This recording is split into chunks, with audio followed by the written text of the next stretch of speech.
नमस्कार. आपल्या सगळ्यांचे स्वाद संगम इन मराठीमध्ये स्वागत आहे.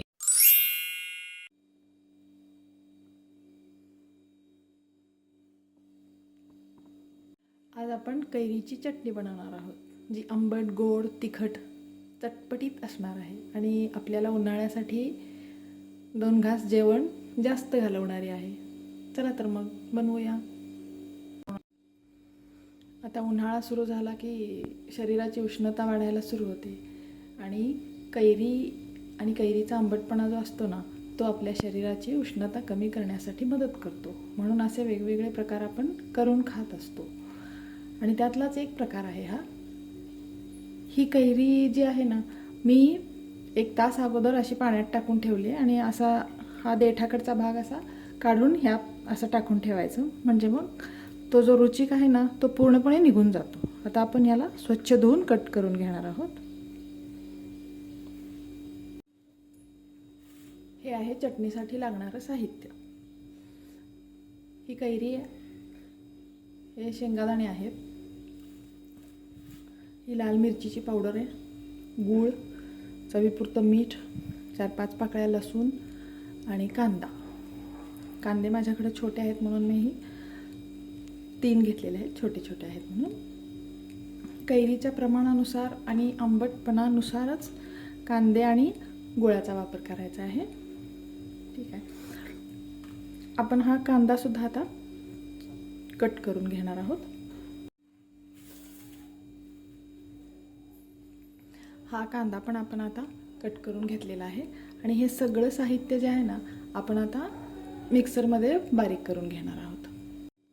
ही जी चटणी आहे ना, ही अशी थोडीशी तिखटच असते कमी, आणि ही चटणी जी आहे ना, ती तुम्ही भाजी म्हणून सुद्धा खाऊ शकता आणि तोंडी लावली तरी पण चालते ही.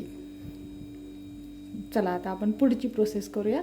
आता ह्याला आपण तेलात 1-2-3 मिनिटं फ्राय करणार आहोत.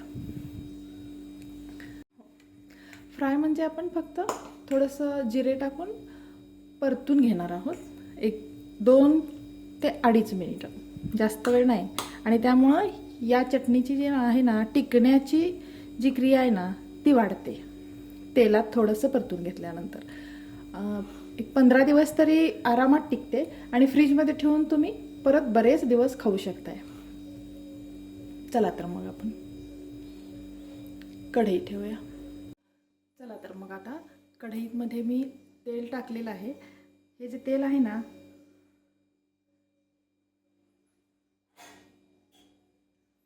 या थोडासा मोठा चमचा आहे हा, या चमचाने 3 चमचे तेल आहे. थोडंसं तेल जास्त घ्यायचं, कारण ही चटणी टिकणारी आहे ना, त्यामुळे थोडंसं तेलाचा वापर जास्त करायचा आपण. आणि हे आहेत जिरे, हे 1/2 चमचा जिरे आहेत.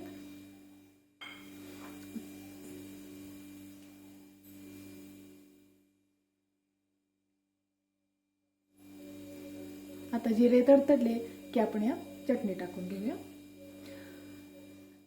ही चटणी खूप छान लागते, एकदा नक्की ट्राय करा. जास्त बारीक नाही करायची, म्हणजे अशी थोडीशी जाडीभरडीच ठेवायची ही चटणी. आणि गॅसची फ्लेम मीडियम ठेवायची.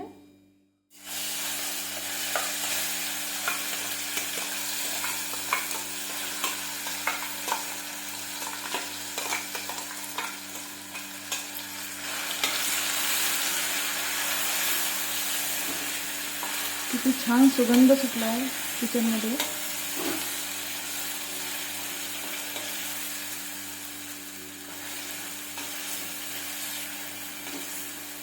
अशीच 2 मिनिटं तरी किमान आपल्याला परतून घ्यायची आहे.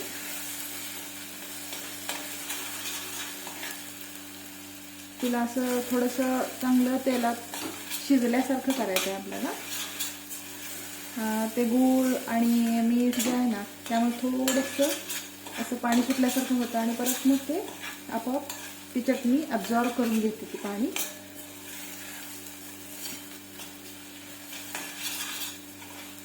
उन्हाळ्याच्या दिवसात थोड्याशा भाज्या वगैरे असं कमी प्रमाणातच मिळतं आणि ज्या उपलब्ध होतात त्या पण तेवढ्या अशा अशा हिरव्या अशा नसतात. त्यामुळे असे काहीतरी वेगळे प्रकार आपण करतो. आणि हे या दिवसात शरीरासाठी पण चांगलं असतं. ते शरीराची उष्णता कमी करण्यासाठी कैरी मदत करते.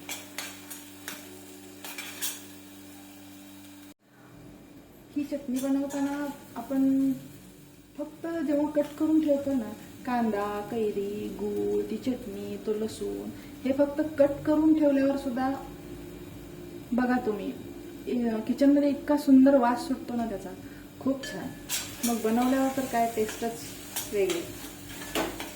ह्या चटणीत कोथिंबीर, पुदिना यातलं काहीच टाकायची गरज नाही आहे. हे आता थोडंसं खाली असं चिटकल्यासारखं व्हायला लागले. मग आता आपण बंद करायचं आहे गॅस. आपली चटणी तयार आहे. ही बघा, आपली कैरीची चटणी तयार आहे. चला तर मग सर्व करूया. व्हिडिओ आवडला असेल तर नक्की लाईक करा, सबस्क्राईब करा आणि बेल आयकॉनला क्लिक करा. थँक्यू.